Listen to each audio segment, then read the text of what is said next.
ଆଜିର ଏହି ବିଶ୍ଳେଷଣରେ ଆମେ ଏମିତି ଏକ ଆଧ୍ୟାତ୍ମିକ ସମାବେଶ ବିଷୟରେ ଜାଣିବା ଯାହା ପୃଥିବୀରେ ସମ୍ପୂର୍ଣ୍ଣ ଅଦ୍ୱିତୀୟ। ଏହା ଏପରି ଏକ ମହାପର୍ବ ଯେଉଁଠାରେ ଅଗଣିତ ଲୋକ ଏକାଠି ହୁଅନ୍ତି। ଆଉ ସବୁଠୁ ବଡ଼ କଥା ହେଲା, ଏହା କେବଳ ଏକ ଉତ୍ସବ ନୁହେଁ, ବରଂ ଏଥିରେ ଭରି ରହିଛି ଅସୀମ ଭକ୍ତି ଏବଂ ବର୍ଣ୍ଣନା କରି ହେଉନଥିବା ଅନେକ ରହସ୍ୟ। ଆସନ୍ତୁ ଏହି ବିସ୍ମୟକର ଯାତ୍ରା ଆରମ୍ଭ କରିବା। ଏହି ସମାଗମ କେତେ ବିଶାଳ ହୋଇପାରେ ତାହା ବୁଝିବା ପାଇଁ ଗୋଟିଏ ସାଧାରଣ ଉଦାହରଣ ନେବା। ଆମେ ଯଦି ଏକ ବିଶ୍ୱସ୍ତରୀୟ ଫୁଟବଲ ଷ୍ଟାଡିୟମ କଥା ଚିନ୍ତା କରିବା, ତେବେ ଏହି ଭିଡ଼ ସେମିତି ଶହ ଶହ ଷ୍ଟାଡିୟମ ଠାରୁ ମଧ୍ୟ ବଡ଼।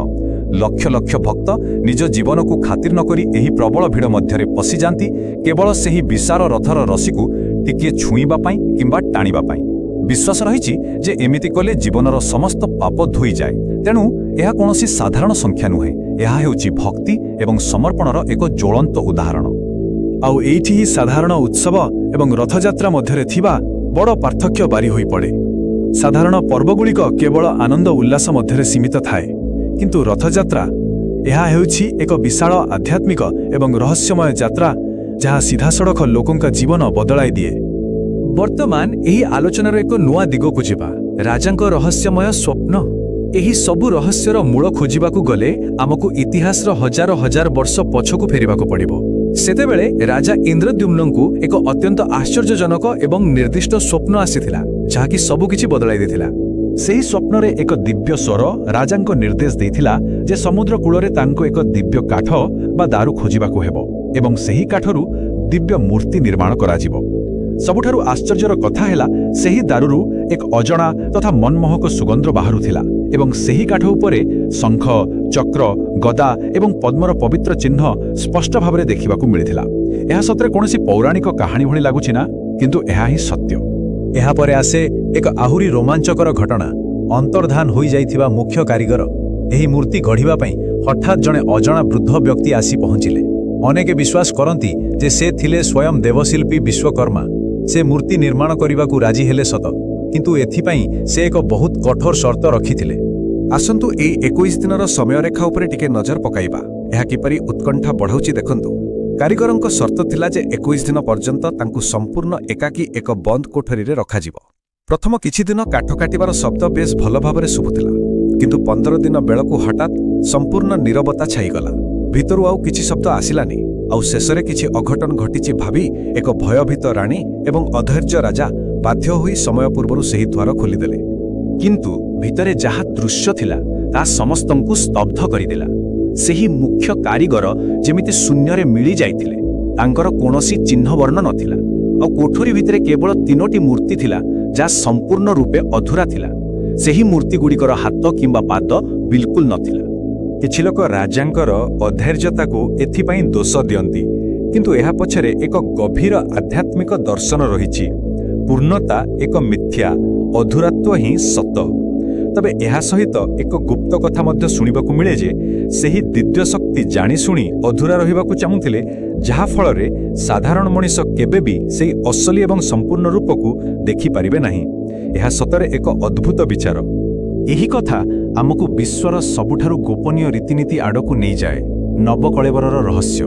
ଏହା ଏତେ ଗୋପନୀୟ ଯେ ଏହା ପ୍ରତି 12ରୁ 19 ବର୍ଷ ମଧ୍ୟରେ ଥରେ ମାତ୍ର ସମ୍ପନ୍ନ ହୋଇଥାଏ, ଯେଉଁଥିରେ ପୁରୁଣା ମୂର୍ତ୍ତିରୁ ଦିବ୍ୟ ଶକ୍ତିକୁ ଏକ ନୂତନ ଶରୀରକୁ ସ୍ଥାନାନ୍ତର କରାଯାଏ।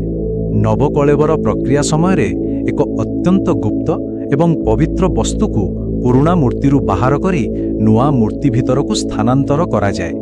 ଆଉ ଏହି ସମୟରେ ଏତେ କଠୋର ନିୟମ ପାଳନ କରାଯାଏ ଯେ ଏଥିରେ ସାମିଲ ଥିବା ସେବକମାନେ କିଛି ବି ଦେଖି କିମ୍ବା ସିଧାସଳଖ ସ୍ପର୍ଶ କରିପାରିବେ ନାହିଁ। ଏହି ବ୍ରହ୍ମ ପଦାର୍ଥ ସ୍ଥାନାନ୍ତର ପ୍ରକ୍ରିୟା ଶୁଣିଲେ ହିଁ ଲୋମ ଟାଙ୍କୁରି ଉଠେ। ସର୍ବପ୍ରଥମେ ସମଗ୍ର ସହରର ଆଲୋକ ସମ୍ପୂର୍ଣ୍ଣ ରୂପେ ଲିଭାଇ ଦିଆଯାଏ। ଚାରିଆଡ଼େ ଘନ ଅନ୍ଧକାର।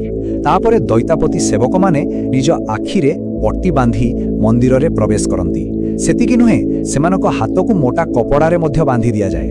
ସେମାନେ ସେହି ଅଜଣା ବସ୍ତୁଟିକୁ ନ ଦେଖି କେବଳ ଅନୁମାନରେ ସ୍ଥାନାନ୍ତର କରନ୍ତି, କାରଣ ଏକ ଦୃଢ଼ ବିଶ୍ୱାସ ରହିଛି ଯେ ଏହି ଦିବ୍ୟ ବସ୍ତୁକୁ ଖାଲି ଆଖିରେ ସିଧାସଳଖ ଦେଖିଲେ ମଣିଷର ତତ୍କ୍ଷଣାତ ମୃତ୍ୟୁ ହୋଇଯିବ। ତେଣୁ ମନରେ ଗୋଟେ ବଡ଼ ପ୍ରଶ୍ନ ଉଠେ, ଏହି ବ୍ରହ୍ମ ପଦାର୍ଥ ପ୍ରକୃତରେ କ'ଣ? କେତେକ ଦୃଢ଼ ଭାବରେ ବିଶ୍ୱାସ କରନ୍ତି ଯେ ଏହା ହେଉଛି ସ୍ୱୟଂ ଭଗବାନ ଶ୍ରୀକୃଷ୍ଣଙ୍କର ନଶ୍ୱର ହୃଦୟ। ଆଉ କେତେକଙ୍କ ମତରେ ଏହା ଏକ ବିଶାଳ, ବୁଝି ନ ହେବା ଭଳି ଦିବ୍ୟ ଶକ୍ତିର ଉତ୍ସ। ଯାହା ବି ହେଉ, ଏହି ରହସ୍ୟ ଉପରୁ ଆଜି ପର୍ଯ୍ୟନ୍ତ କେବେ ବି ପର୍ଦ୍ଦା ହଟିପାରି ନାହିଁ। ଏବେ ପୁଣି ଥରେ ମୂଳ ପର୍ବ ଅର୍ଥାତ୍ ରଥଯାତ୍ରା ଆଡ଼କୁ ଫେରିବା। ଦେଖନ୍ତୁ, ଏହି ବିଶାଳ ଏବଂ ଅଦ୍ଭୁତ ମୂର୍ତ୍ତିଗୁଡ଼ିକୁ ମନ୍ଦିର ବାହାରକୁ ଆଣି 3ଟି ଅତି ବିରାଟ ଆକାଶଛୁଆ ଏବଂ ଓଜନଦାର ରଥ ଉପରେ ସ୍ଥାପନ କରାଯାଏ। ଆମେ କଥା ହେଉଛ ନନ୍ଦିଘୋଷ, ତାଳଧ୍ୱଜ ଏବଂ ଦର୍ପଦଳନ ରଥ ବିଷୟରେ। ଏହାର ସାଜସଜ୍ଜା ଏବଂ ନିର୍ମାଣ କୌଶଳ ଯେକୌଣସି ବ୍ୟକ୍ତିକୁ ମନ୍ତ୍ରମୁଗ୍ଧ କରିଦେବା ପାଇଁ ଯଥେଷ୍ଟ। କେବଳ ଏହି ବିଶାଳ ରଥଗୁଡ଼ିକ ଆଶ୍ଚର୍ଯ୍ୟଜନକ ନୁହେଁ, ଶ୍ରୀ ଜଗନ୍ନାଥ ମନ୍ଦିର ନିଜେ ଏକ ଏମିତି ସ୍ଥାନ ଯାହାକୁ ବୈଜ୍ଞାନିକମାନେ ମଧ୍ୟ ବୁଝିପାରିନାହାନ୍ତି। ଏବେ ଆମେ ଆଲୋଚନା କରିବା ମନ୍ଦିରର ଚମତ୍କାରିତା ବିଷୟରେ। ଏଠାରେ ଏମିତି କିଛି ଘଟଣା ଘଟେ ଯାହା ସାଧାରଣ ପ୍ରାକୃତିକ ନିୟମକୁ ସମ୍ପୂର୍ଣ୍ଣ ରୂପେ ଭୁଲ ପ୍ରମାଣିତ କରେ। ଏହା ଶୁଣିଲେ ଆଶ୍ଚର୍ଯ୍ୟ ଲାଗିବ ଯେ ମନ୍ଦିରର ପତାକା ସବୁବେଳେ ପବନ ଯେଉଁ ଦିଗରେ ବହୁଥାଏ ତାର ଠିକ୍ ବିପରୀତ ଦିଗରେ ଉଡ଼େ। ଏହା କେମିତି ସମ୍ଭବ? ସେହିପରି ମନ୍ଦିର ଉପରେ କେବେ ବି କୌଣସି ପକ୍ଷୀ ଉଡ଼ୁଥିବାର କେହି ଦେଖିନାହାନ୍ତି। ମନ୍ଦିରର ପବିତ୍ର ମହାପ୍ରସାଦ ଲକ୍ଷ ଲକ୍ଷ ଲୋକ ଖାଇଲେ ବି କେବେ ନିଅଣ୍ଟ ହୁଏ ନାହିଁ। ଆଉ ସବୁଠୁ ବଡ଼ ଆଶ୍ଚର୍ଯ୍ୟ ହେଲା, ରଥଯାତ୍ରା ସମୟରେ ହଜାର ହଜାର ଲୋକ ସମ୍ପୂର୍ଣ୍ଣ ଶକ୍ତି ଲଗାଇ ଟାଣିବା ସତ୍ତ୍ୱେ କେତେବେଳେ ରଥ ଇଞ୍ଚେ ବି ଆଗକୁ ବଢ଼େ ନାହିଁ। ଏଗୁଡ଼ିକ ସତରେ ଆମ ବିଜ୍ଞାନ ଏବଂ ବିଶ୍ୱାସ ମଧ୍ୟରେ ଥିବା ସୀମାରେଖାକୁ ଅସ୍ପଷ୍ଟ କରିଦିଏ। ଆଉ ଯେଉଁମାନେ ତଳେ ସେହି ବିଶାଳ ଭିଡ଼ ମଧ୍ୟରେ ଥାନ୍ତି ସେମାନଙ୍କ ଅନୁଭୂତି ଆହୁରି ରୋମାଞ୍ଚକର। ଅନେକ ସମୟରେ ଲୋକେ ଅନୁଭବ କରନ୍ତି ଯେମିତି କୌଣସି ଏକ ଅଦୃଶ୍ୟ ଶକ୍ତି ସେମାନଙ୍କୁ ଆଗକୁ ଠେଲି ନେଉଛି। କେହି ଗୋଟିଏ ଅଜଣା ହସୁଥିବା ଶିଶୁକୁ ଏତେ ଭିଡ଼ ଭିତରେ ଦେଖନ୍ତି ଯେ ଆଖି ପିଛୁଳାକେ ଗାୟବ ହୋଇଯାଏ। ଲୋକଙ୍କର ଅତୁଟ ବିଶ୍ୱାସ ଯେ ସେହି ଶିଶୁଟି ଆଉ କେହି ନୁହେଁ ବରଂ ସ୍ୱୟଂ ଜଗନ୍ନାଥ, ଯେ ନିଜ ଭକ୍ତମାନଙ୍କର ଗହଣରେ ଚାଲି ଚାଲି ଯାଉଛନ୍ତି। ତେଣୁ ଏହି ସମ୍ପୂର୍ଣ୍ଣ ଆଲୋଚନା ଆମକୁ ଶେଷରେ ଏକ ଗଭୀର ପ୍ରଶ୍ନ ପଚାରିବାକୁ ବାଧ୍ୟ କରେ। ମଣିଷ ଏବଂ ଆଧ୍ୟାତ୍ମିକତାର ଏତେ ବଡ଼ ମିଳନକୁ ଦେଖିଲା ପରେ ଟିକେ ଚିନ୍ତା କରନ୍ତୁ, ପ୍ରକୃତରେ ଭକ୍ତମାନେ ରଥକୁ ଟାଣୁଛନ୍ତି ନା ସେହି ପବିତ୍ର ରଥ ହିଁ ସମଗ୍ର ମାନବ ସମାଜକୁ ନିଜ ଆଡ଼କୁ ଟାଣୁଛି? ଏହି ପ୍ରାଚୀନ ଏବଂ ରହସ୍ୟମୟ ଯାତ୍ରାର ପ୍ରକୃତ ଚାଳକ କିଏ?